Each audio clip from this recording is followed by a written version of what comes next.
So good morning one and all students, welcome back to your snapshot session, and we are going to dealing with the next chapter, though the serial number is chapter number 4, but as the syllabus has been reduced, so it will definitely affect the chapter number in upcoming chapters. Here at present we are going to deal with Albert Einstein at a school. This chapter that we are going to study is, first of all, is an excerpt. So first we need to know what is an excerpt. Excerpt, those who are actually in my touch from 9th, 10th and now if you are in 11th, they must know what is excerpt. But if you are new, for that, for those people, for these students, excerpt means a short piece of writing taken from a book. Means 2 or 3 pages that has been selected, taken out and prescribed as a chapter in your syllabus. So the present story that we are going to study, it is actually an excerpt that has been taken from Patrick Pringle. Patrick Pringle is basically a very renowned personality, and he has written an autobiography of Albert Einstein, and from the autobiography this particular chapter has been taken. So I hope you will accompany it and you will join it and you will learn some basic concept of Albert Einstein life. Okay, so let's begin the chapter line by line. Albert Einstein is regarded as the greatest physicist since Newton. As we know, Newton is the most talented, basically the best of all. But after that, after Newton, there comes the name of Albert Einstein. So he is regarded as the second most gifted physicist in the entire world, Albert Einstein. In the following extract from the Young Einstein, means this particular chapter, it has been taken from the book, that is the Young Einstein, the well-known biographer Patrick Pringle described the circumstances which led to Albert Einstein's expulsion, how he was expelled from the school. A throughout process, it has been described in this chapter. Means a very small incident of Albert Einstein's life we will study in this chapter, and the central point is how he got expelled from the school. Okay, so now begin the chapter. In what year Einstein? Asked the history teacher. In what year Einstein did the Persian defeat the French at Waterloo? This question has been asked by the history teacher. I don't know, sir. Simply a reply from Albert Einstein. I don't know, sir. Why you don't know? Why don't you know? Why don't you know this? You have been told it often enough. So many times I told you. Even then you don't know? Once again a casual reply. I must have forgotten, sir. I forgot all about it. So did you ever try to learn? Asked Mr. Braun. The history teacher, the name is Mr. Braun. Now Mr. Braun asked, did you ever try to learn that? No, sir. Albert replied with his usual unthinking honesty, the usual way in which he dealt with other teachers. He replied with that body gestures. No, sir. Simply no, sir. Why not? Now the teacher became very aggressive and he asked, why not? Why not? Now Albert gave a very straightforward answer. I can't see any point in learning dates, sir. I didn't try it because I don't see any point in learning dates. in which year, on which date something happened. What is the benefit of it? By working so hard, by learning so hard, by giving too much time to it, that this particular battle was fought in 1516. What is the benefit of it? This Albert want to say. One can always look them into the book. Facts are there in the book, and if I want to know about that particular fact, I can go and consult from the book. Simple. What is the need of learning dates? This Albert wanted to say. Now Mr. Braun was speechless. He was shocked, and actually he was not shocked. He was very annoyed with Albert Einstein. The way in which he replied, he was very annoyed. Mr. Braun was speechless for a moment, and he said, "You amaze me, Einstein. Einstein, you amaze me." With an irritation, he said so. He said at last, "Don't you realize that one can always look most things up in a book?" Means this is not only the case with history. This is not only the case with dates.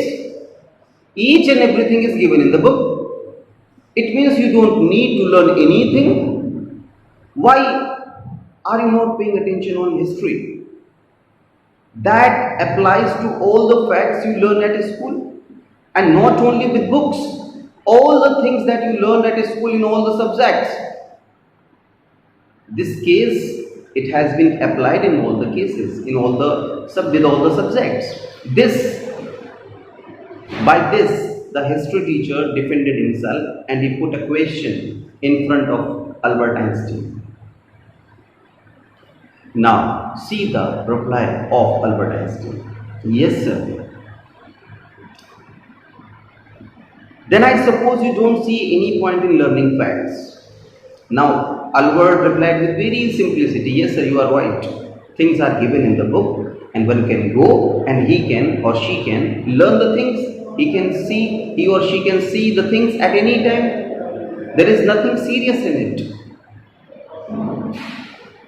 Then history teacher became more aggressive. He became more aggressive, and he said, "Then I suppose you don't see any point in learning facts." Now he said, "In my point of view, in history teacher's point of view, there is no benefit of learning facts. Frankly, sir, I don't. If I say, frankly, I don't see any point in learning facts," Albert replied. "Okay, then you don't believe in education at all." Once again, a question from his teacher, and he asked, "It means you don't believe in education?" Now, once again, Albert's replied. What he said? "Oh yes, sir. Oh yes, sir. I do. You're right. I don't think that learning facts is education." Now, history teacher became more upset. And in irony, by putting a question, by putting a sarcasm over Albert Einstein, he asked, "In that case, perhaps you will be so kind as you tell the class the Einstein theory of education." Now, if you don't think that learning facts is education, if you think that things are available at books, you can go there and have a look over those things, and this is not education, then can you please explain Einstein theory of education? What is education as per you? Now, Einstein very smartly replied about it, and he said, what he said? First, Albert became flushed. He became, very upset, very nervous. But then he commanded himself and he replied, I think it's not fact that matters. I don't think, sir, that learning facts is education. So therefore, fact doesn't matter. What matter is ideas. As per Einstein, it's true also. It's true. What matter is ideas. He said, I don't see the point in learning the dates of battles or even which of the armies killed more men. As per Einstein, Einstein replied that, sir, there is no benefit, there is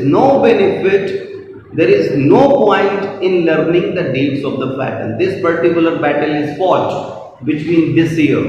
There is no benefit at all.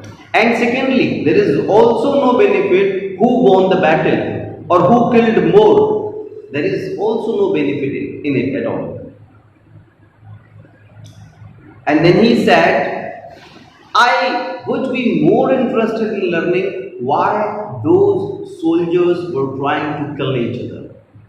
Instead of trying to know who won, who killed more, and in which year, I will try to find out why those soldiers fought. Why there was a battle between those soldiers. Why they were just wanted to kill each other, one another. What's the reason behind it? I will try to know. I want you to know. Now, after getting a very smart reply, Mr. Braun was out of sense and he said, that's enough. Enough, Einstein. Mr. Braun's eyes were cold and cruel. There is no expression. There is only cruelty in his eyes, and this shows that he was totally fed up with Albert Einstein. So he said, that's enough, Einstein. We don't want a lecture from you, Einstein. I don't want any lecture from you. The teacher was in full aggression. He was saying that I don't want any lecture from you. You will stay in for an extra period today. And now, as you are arguing a lot, as per the punishment, you will stay here in the school after leave for full one period. Approximate 40 minutes as usual here in our campus we are following. So we can expect that around half an hour or 1 hour time duration he will have to give there. More time he will have to give there. So he said, Mr. Braun said that we don't want a lecture from you, Einstein. You will stay in for an extra period today. And with that he also gave a sarcasm once again. And what was the sarcasm? Although I don't imagine it would do you much good. Although I know that by giving you this punishment, although I know by instructing you to stay over there in the school for one more period, it will not do anything. It will not make any improvement in your personality, even then I am giving you. Although I know that there is no benefit that we are going to receive, means the school also is not going to receive any benefit by giving you punishment, but even then I am giving you the punishment. So the same is written over here.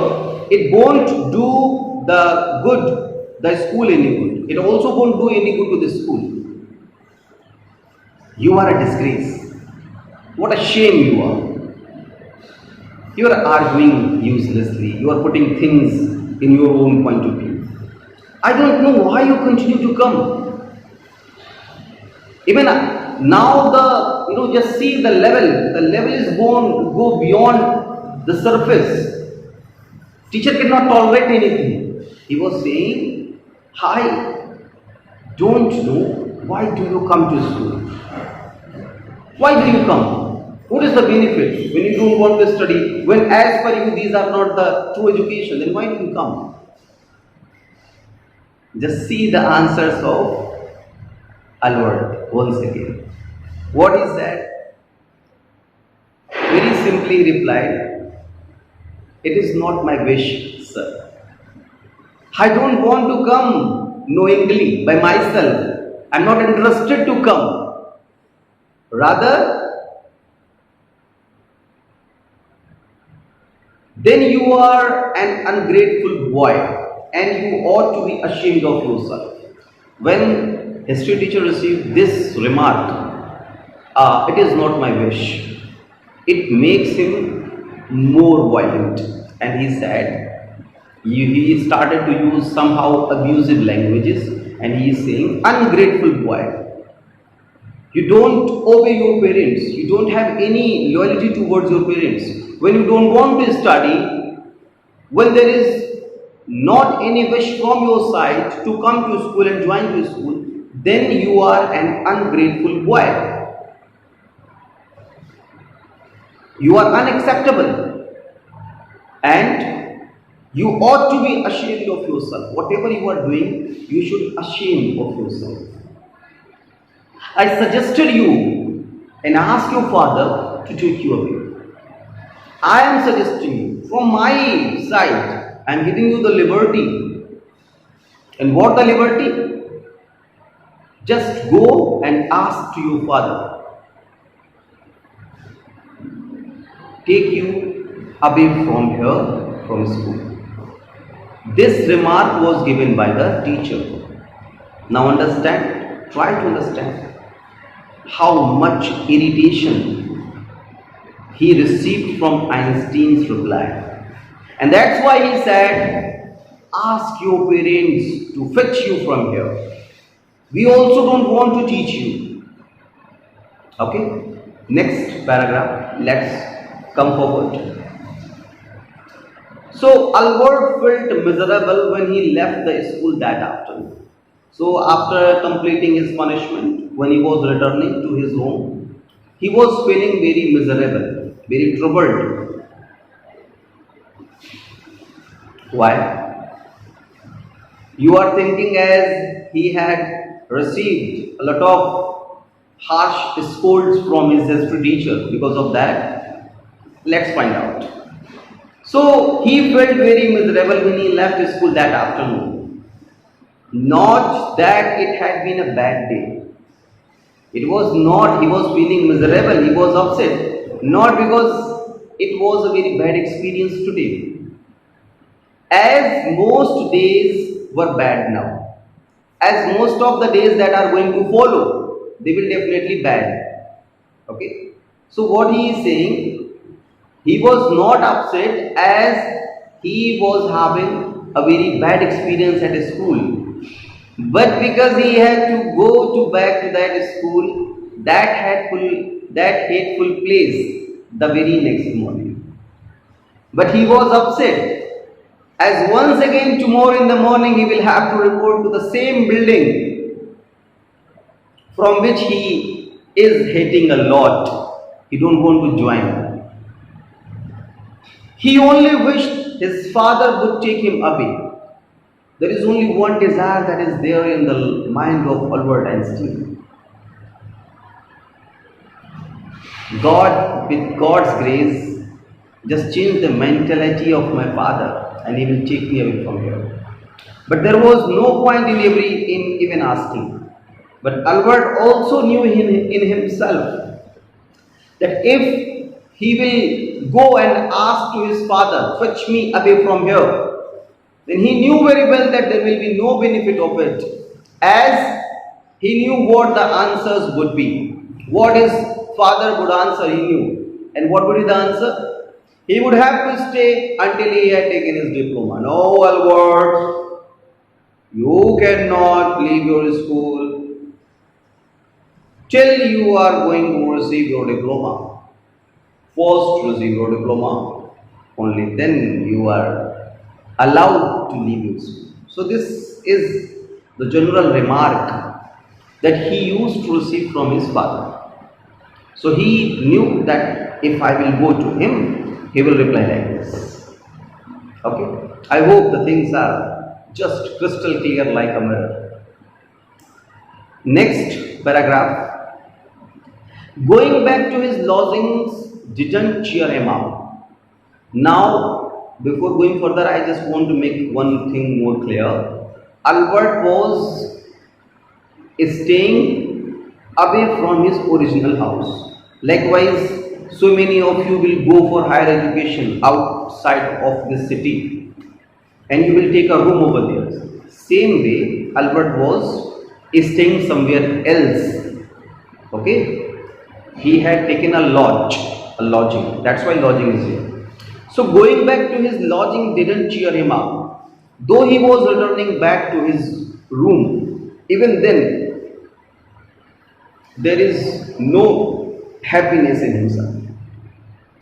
His father had so little money to spare that Albert had been found a room in one of the poorest quarters of Munich. So actually Albert's father was not very well off. That's why he allowed very short money, very less money to Albert.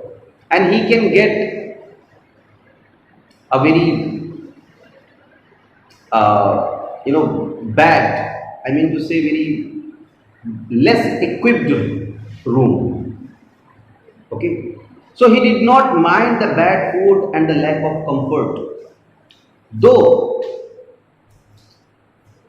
he was not getting anything, like there was no comfort, he was not getting proper food, quality food, and also the dirt and the squalor of that slum, he was not minding at all. But he hated the atmosphere of the slum violence. But actually, he did not like the slum violence. And what is slum violence? Written in the next line. His landlady beat his children regularly. As they are uncivilized, they don't know what the education is. So that's why they are behaving in the same way. The landlady used to beat her children regularly. And not only the landlady, but also every Saturday when her husband returns, he came drunk and used to beat her. Means her husband beats her and she beats her children. So this all that goes follows. So students, this is the part 1 of the chapter Albert Einstein at school. Okay, in the second part, we will deal the upcoming paragraphs. Till then, keep learning, keep watching, stay tuned with the web. Thank you.